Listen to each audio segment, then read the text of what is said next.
Welcome to ICL's Sustainable Sunflower Competition.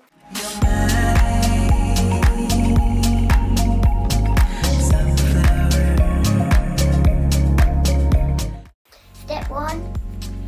Fill the pots with compost and add some polysulfate. Step 2. Poke 2 holes in the compost and add 2 seeds. Step 3. Sunflowers like to grow in a warm area like next to a window. Step 4.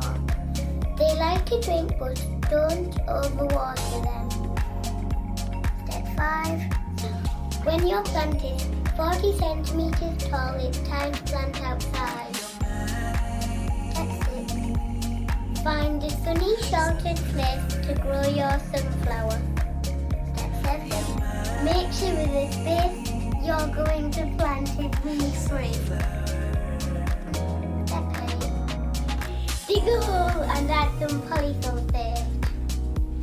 Step 9. Put in the sunflower, including the pot, and pat the soil down. Step 10. Water regularly. Step 11. Watch your sunflower growing.